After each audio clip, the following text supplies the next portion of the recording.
오늘의 주요 뉴스입니다. 올겨울 노로바이러스 감염증이 최근 5년 사이 가장 높은 수준으로 치솟아 음식물 관리에 주의가 요구되고 있습니다. 특히 환자의 절반 정도가 6살 이하 영유아여서 어린이집이나 유치원 등 어린이 다중시설에서 더욱 세심한 주의가 필요한 상황입니다. 중국이 코로나19 바이러스 존재를 공식 발표하기 2주 전에 이미 유전자 분석까지 마쳤다는 미국 정부 보고서가 나왔습니다. 또 중국 연구진이 치사율 100%에 달하는 코로나19 변이 바이러스 실험을 했다는 보도까지 나와 코로나19의 중국 유출설 논란이 다시 불거지고 있습니다. 챗 GPT의 아버지라 불리는 샘 올트먼이 인공지능의 기술적 한계를 알고 더 많이 준비해야 한다고 강조했습니다. 그는 어떤 추론 과정을 거쳤는지 AI가 설명할 것을 요구해야 한다며 앞으로 AI 훈련 방식에도 많은 변화가 생길 수 있다고 대답했습니다. 현대기아차가 지난해 미국에서 9만 4천여 대의 전기차를 팔아 테슬라에 이어 판매량 2위를 차지했습니다. 현대기아차의 미국 내 전기차 시장 점유율은 8%까지 올랐는데 현지 언론은 테슬라의 최대 경쟁자로 떠올랐다고 보도했습니다.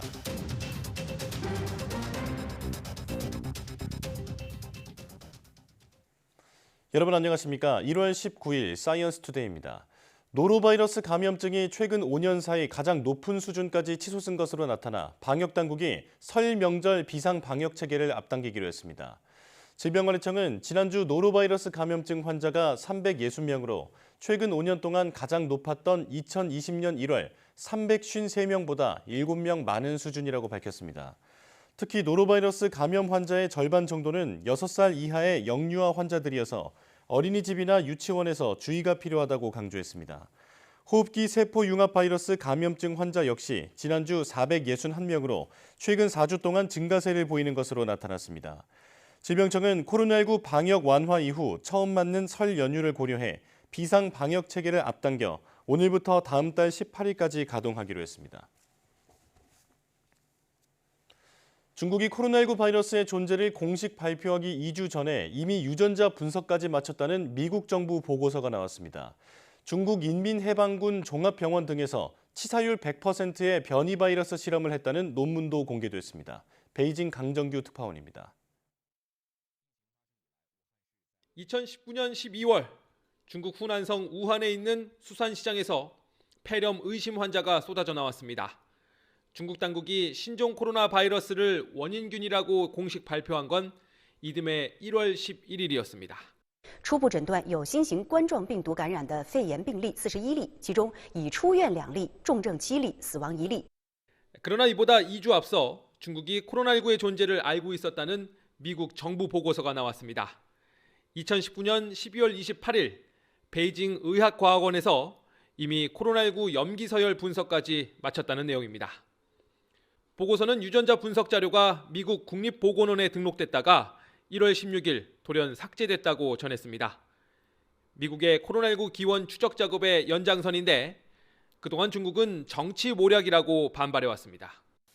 中国向联合专家组提供了当时所掌握的所有溯源相关资料，没有隐瞒任何病例、样本及其检测的和分析结果。 중국 연구진이 치사율 100%에 달하는 코로나19 변이 바이러스 실험을 했다는 보도도 나왔습니다. 미국 뉴욕포스트가 중국 인민해방군 종합병원 등이 최근 공개한 논문을 바탕으로 쓴 기사입니다. 실험쥐 4마리에 병균을 주입하자 눈이 하얗게 변하며 8일 안에 모두 죽었다는 내용입니다. 역시 중국이 강력히 부정해온 코로나19 연구소 유출설을 떠올리게 만들어 논란이 예상됩니다. 베이징에서 YTN 강정규입니다. 경북 영덕에 이어 올 들어 국내 두 번째 아프리카 돼지열병이 경기도 파주시의 양돈 농가에서 발생했습니다. 경기도는 파주시 적성면의 양돈 농가에서 사육 중인 돼지가 아프리카 돼지열병 양성 판정을 받았다고 밝혔습니다. 확진 농장은 출입 통제와 역학조사가 진행되고 있고 사육 중인 돼지 1,759마리는 매몰 처분된 예정입니다. 또 경기 북부 지역 양돈 농장과 도축장, 사료 공장 등 축산 관계시설 종사자와 차량에 대해 어제 오후 6시 반부터 48시간 일시 이동 중지 명령이 내려졌습니다. 앞서 지난 16일 경북 영덕군 양돈 농장에서 올해 처음으로 아프리카 돼지열병이 발생해 돼지 482마리가 매몰 처분됐습니다. 서울 양천구와 구로구 일대 온수 공급시설 복구 작업이 사고 발생 21시간 만에 마무리됐습니다. 난방 공급이 끊긴 주변 3만 7천여 세대 주민들은 밤새 큰 불편을 겪어야 했는데요. 원인은 오래된 밸브였는데 서울에너지공사가 관리하는 열 수송관 절반 이상이 노후화돼 재발 방지 대책이 필요해 보입니다. 유서현 기자입니다. 땅속에 묻힌 대형 온수관을 둘러싸고 용접 작업이 한창입니다. 양천과 구로 지역 가정까지 온수를 보내는 가압장의 밸브가 파손된 현장입니다. 20시간 넘는 복구 작업 끝에 따뜻한 물이 다시 공급되기 시작했습니다. 하지만 밸브가 파손되며 나온 물이 아직 가압장 안에 남아있어 밖으로 빼내고 있습니다. 난방과 온수가 끊긴 3만 7천여 세대는 밤새 큰 불편을 겪었습니다. 집이 춥고 냉기가 막 싸늘했어요. 못 쉬셨죠? 샤워도 못하고 그냥 가스레인지에다가 이만큼 물 데워갖고 고양이 세수만 하고 그렇게 하고 막 다들 출근했어요. 구체적인 원인은 조사가 필요하겠지만 오래된 밸브에 무게가 실리고 있습니다. 가압장에서 압력을 가해 물을 끝까지 보내줘야 하는데 관이 시간이 지나면 막히게 되고 보수가 필요하다는 겁니다. 이번에 문제가 된 신정 가압장은 2002년 12월 준공돼 20년이 넘은 노후관에 해당합니다. 정상적인 열 공급을 위해서는 밸브 체인지 작업을 해줘야 됩니다. 이를 정상화하는 과정에서 밸브의 노후화로 인해서 사고가 난 것으로 추정하고 있습니다. 20년 이상 경과의 안전 진단이 필요한 열 수송관은 양천구, 구로구를 포함해 서울 6개 자치구에서만 252km로 58%를 차지합니다. 절반 이상이 안전 진단이 필요한 노후관인 겁니다. 서울시는 이번에 문제가 된 6개 자치구 열 수송관의 안전 등급을 먼저 평가한 뒤 오래된 순으로 교체하겠다고 설명했습니다. 다만 한국난방공사 등 다른 기관에서 관할하는 수송관에 대해서는 파악하지 못했다고 밝혀 사고 재발을 막기 위한 점검이 시급하다는 지적이 나옵니다. YTN 유서연입니다. 온수와 난방 공급이 중단되자 추운 날씨 속에 수도관이 터져 물난리를 겪은 아파트도 있었습니다. 한밤중에 난데없이 집안이 물바다가 되면서 주민들은 뜬 눈으로 밤을 지샜습니다. 박정현 기자입니다. 아파트 계단이 폭포처럼 변했습니다. 쉴 새 없이 콸콸 쏟아지는 물줄기에 오밤중 맨발로 나온 주민은 어찌할 바를 모릅니다. 마치 비가 내리듯 집안 천장에서도 물이 뚝뚝 떨어집니다. 서울 신정동에 있는 아파트에서 온수관이 터진 겁니다. 집안까지 들어왔었고 집안에서도 이렇게 현관 천장에서 비 오는 것처럼 소나기 오는 것처럼 물이 막 많이 쏟아졌었어요. 집안까지 물이 들이치며 7가구가 침수 피해를 입었습니다. 또 일부 가구가 한때 정전을 겪고 엘리베이터가 먹통이 되기도 했습니다. 사고 여파로 아파트 지하실에는 여전히 이렇게 물이 졸졸 흐르고 있고 바닥도 물이 흥건한 상태입니다. 가압장 사고로 온수 공급이 갑작스레 중단되자 추운 날씨 속에 수도관이 수축하면서 노후화된 이음새 부분이 빠진 게 원인이었습니다. 온수도 난방도 되지 않는 집에서 추위에 떨던 주민들은 설상가상으로 물난리까지 겹치며 그야말로 악몽 같은 밤을 보냈습니다. 난감해요. 이거 다시 어떻게 수리를 해야 되는지 어떻게 해야 될지 지금 이 속에는 안 보이기 때문에 이제 곰팡이 피가 나면은 건강에도 해롭고 밤새 이불 꽁꽁 싸매고 참 고생 많이 했어요 사실은. 아파트 측은 현재 복구 작업을 모두 마치고 추후 에너지공사에 보상을 청구할지 논의할 계획이라고 밝혔습니다. YTN 박정현입니다. 아파트나 빌라 같은 공동주택에서 불이 났을 때 무작정 밖으로 나가면 더 위험할 수도 있다는 것을 보여주는 실험이 진행됐습니다. 계단실 등을 타고 번지는 연기를 피하는 게 핵심인데 평소 대피 공간과 경로를 파악해두면 인명피해를 크게 줄일 수 있다고 합니다. 차상은 기자입니다. 1층 세대 안에서 불이 난 지 얼마 지나지 않아 계단실은 연기에 가려 앞이 보이지 않을 정도입니다. 3층과 4층 집안으로도 연기가 스며들었지만 계단실보다는 확연히 적습니다.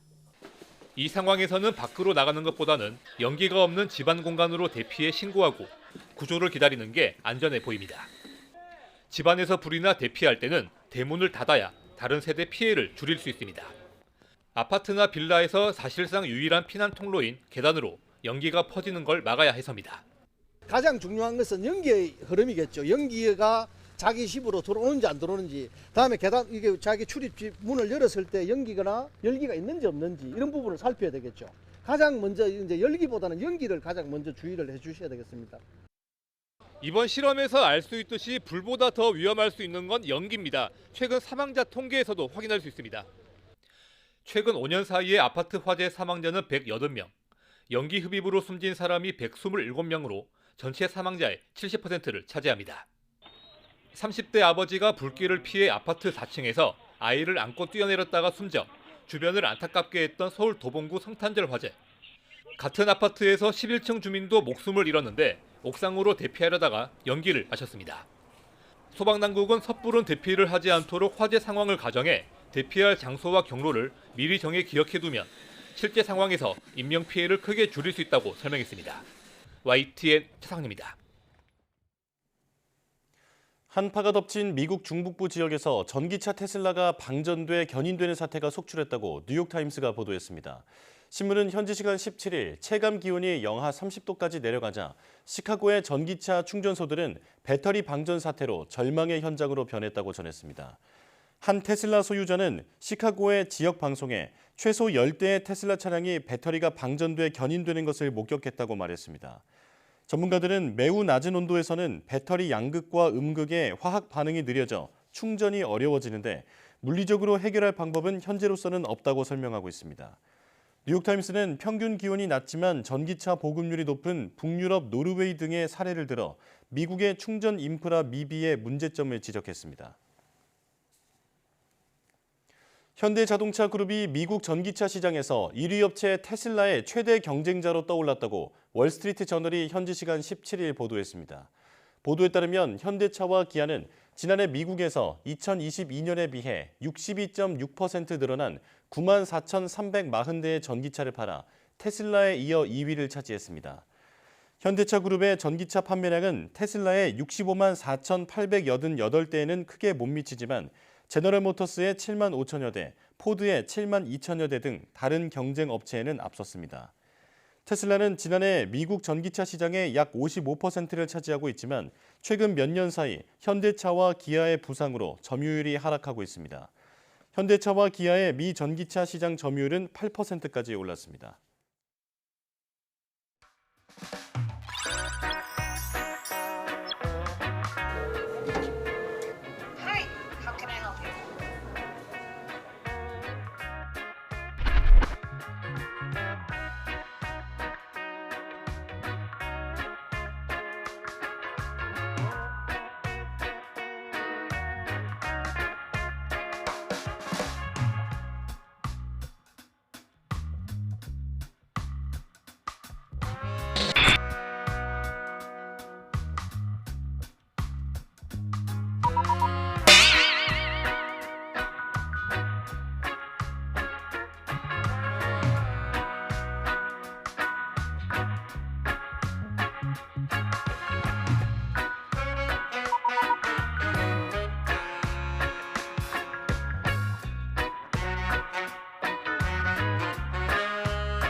노태문 삼성전자 모바일 경험 사업부장이 올해 갤럭시 AI를 1억 대의 모바일 기기에 탑재할 계획이라고 밝혔습니다. 노태문 사장은 미국 캘리포니아에서 갤럭시 S24 시리즈 발표 후 가진 기자간담회에서 갤럭시 AI를 다른 모바일 기기에도 업그레이드할 계획이라며 이같이 말했습니다. 노 사장은 상반기에는 지난해 출시한 S23 시리즈, 플립5, 폴더5 등에 대해 업그레이드할 계획이라고 설명했습니다. 노 사장은 이번 갤럭시 S24 시리즈를 통해 판매 성장을 회복할 수 있을 것으로 자신했습니다. 시장조사 업체 IDC에 따르면 지난해 전 세계 스마트폰 출하량에서 역대 처음으로 삼성전자가 애플에 뒤졌습니다. 챗 GPT의 아버지로 불리는 샘 올트먼 오픈 AI 최고 경영자가 인공지능의 한계를 알고 더 준비해야 한다고 경고했습니다. 개발이냐 규제냐를 놓고 논란 중인 가운데 다보스 포럼 토론자들의 견해도 엇갈렸습니다. 김태현 기자입니다. 잠재력을 개발할 것인가, 위험성을 규제할 것인가의 논쟁 속에 오픈 AI를 이끄는 샘 올트먼이 다보스 포럼에서 주목을 받았습니다. 포럼 넷째 날 토론에서 올트먼은 인공지능, AI의 기술적 한계를 이해해야 한다고 강조했습니다. 전 세계가 범용 인공지능에 더 가까이 갈수록 위험과 스트레스, 긴장 수위가 모두 올라갈 것이고 낯선 일이 더 많이 생길 것이라며 더 많이 준비하고 더 깊이 생각해야 한다고 말했습니다. As we the whole world get closer to very powerful AI, I expect more strange things, and having a higher level of preparation. 현재 AI 기술력은 일부 신비화되어 있다고 진단하고 AI가 어떤 결론을 내렸다면 어떤 추론을 거쳤는지를 설명하라고 요구할 필요가 있다고 지적했습니다. 인공지능이 제공하는 정보를 맹신하지 말고 그 한계에 대비하라는 취지입니다. 올트먼은 기술적인 것보다 더 어려운 사회적 문제가 제기된다는 점도 인정했습니다. Which is who gets to decide what those values are, and what the defaults are, what the bounds are, how does it work in this country versus that country, what am I allowed to do with it versus not. So that's a big societal question. 유익한 정보로 AI가 결론을 내리면 보상이 이루어지는 새로운 경제 모델을 찾고 있다며 AI 훈련 방식에 많은 변화가 생길 것이라고 내다봤습니다. 오픈 AI 공동 창업자인 올트먼은 지난해 11월 이사회에서 전격 해고됐다가 닷새 만에 복귀했습니다. AI 논쟁에 대한 시각 차이가 해고 배경이 됐습니다. 이날 토론에서 패널들의 견해도 엇갈렸습니다. 황금알을 낳는 거위를 죽일 수 있다며 규제를 우려하는 시각과 함께 AI 개발에 앞서 핵심 가치를 정립해야 한다는 경고가 공존했습니다. YTN 김태현입니다. 한울 원전 3호기 송전 설비 일부가 고장나 터빈 가동을 중지하고 복구 작업에 나섰습니다. 한국수력원자력 한울원자력본부는 어제 오후 한울 3호기의 주변 앞기와 송전선로를 연결하는 가스 절연 모선에서 부분 방전이 확인됐다고 밝혔습니다. 고장 부비 정비를 위해 오후 6시부터 출력 감소에 들어갔고 오늘 새벽 1시 45분부터 터빈을 수동 정지했습니다. 정비 기간에는 원자로 출력은 10% 정도로 유지됩니다. 한울본부 측은 원전 안전에는 영향이 없다며 정비를 마치면 발전을 재개할 예정이라고 설명했습니다. 둘째 자녀를 낳는 비율이 갈수록 감소하는 가운데 자녀는 둘 이상 가진 부모들 사이에서는 혜택이 미흡하다는 목소리가 높습니다. 보건복지부가 진행한 다자녀 부모와의 간담회에서 참석자들은 용기를 내 2명 이상의 자녀를 낳았지만 그로 인한 혜택은 부족하다는 의견을 냈습니다. 이들은 출산 시 지원금이나 어린이집 입소 우선순위 외에 체감할 수 있는 다자녀 지원이 부족하다고 느꼈다면서 둘째 이상을 생각하고 있지만 주저하는 사람들을 위해 지원을 늘려야 한다고 목소리를 높였습니다. 앞서 한국보건사회연구원이 진행한 조사를 보면 부모들이 이상적으로 생각하는 자녀 수는 2명 이상이 80% 정도로 나타났지만 실제 자녀 수가 2명 이상인 경우는 57%에 그쳤습니다. 인터넷 강의 사이트들이 주요 대학에 합격하면 수강료를 돌려주는 이벤트를 최근 잇따라 내놓고 있습니다. 수험생들의 관심을 끌고 가입을 유치하는 효과를 노리는 건데 한 업체가 뚜렷한 이유 없이 여대만 환급 대상에서 제외해 논란을 낳고 있습니다. 신규혜 기자가 취재했습니다. 중고등학생들에게 인터넷 강의를 제공하는 업체입니다. 지난해 예비 고3을 대상으로 특정 대학에 붙으면 수강료를 전액 돌려주는 상품을 팔았습니다. 이 업체가 조건으로 내건 대학은 의학계열과 서울 소재 주요 대학입니다. 통상 상위권 학생들이 선호하는 대학으로 알려진 곳인데 이상한 점이 눈에 띕니다. 이화여대와 숙명여대 같은 여대만 쏙 빠져 있는 겁니다. 비슷한 상품을 파는 다른 두 온라인 강의 업체는 어떤지 확인해봤더니 여대들이 포함돼 있습니다. 해당 업체의 상품을 구매한 학생들은 이해할 수 없다는 반응입니다.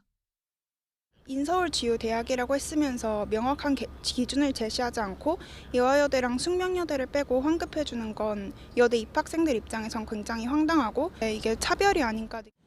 그러면 다른 학생들은 어떤 반응을 보일지 업체가 정리한 학교 목록을 보여주면서 직접 들어보겠습니다.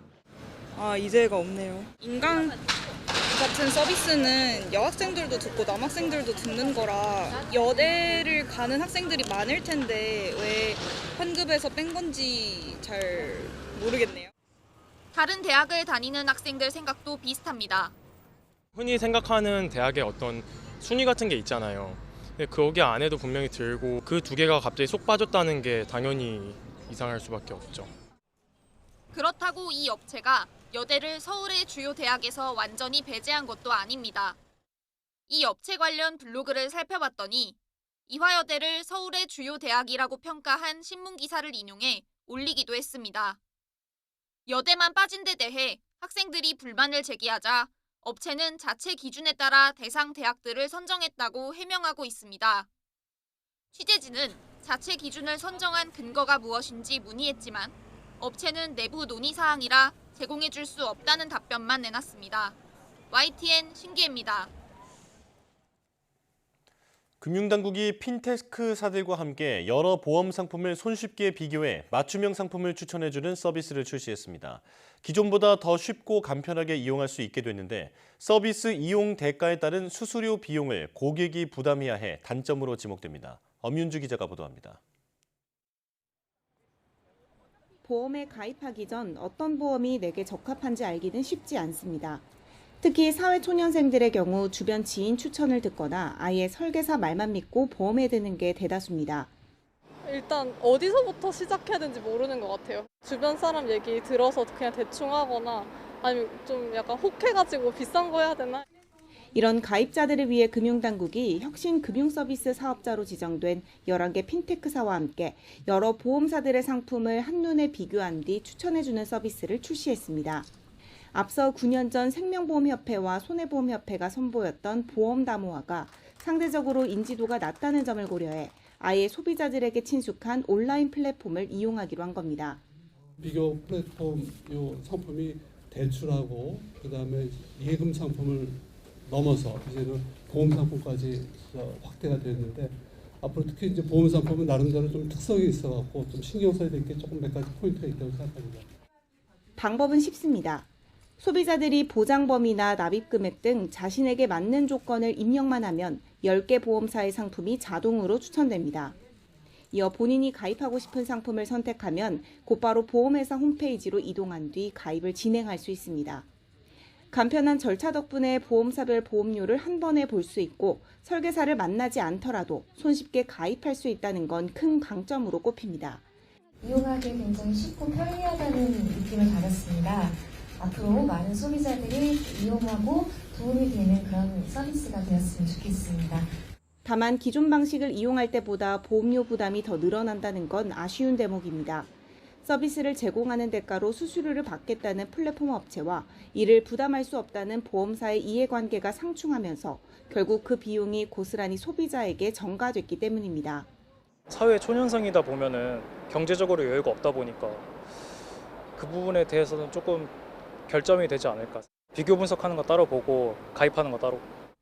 이 때문에 정작 가입은 홈페이지에서 직접 하는 반쪽짜리에 그칠 거라는 지적도 제기되는 가운데 금융당국은 자동차 보험과 용종진단 시 보험금을 지급하는 용종보험을 시작으로 향후 대상 상품군을 확대해 나갈 방침입니다. YTN 엄윤주입니다.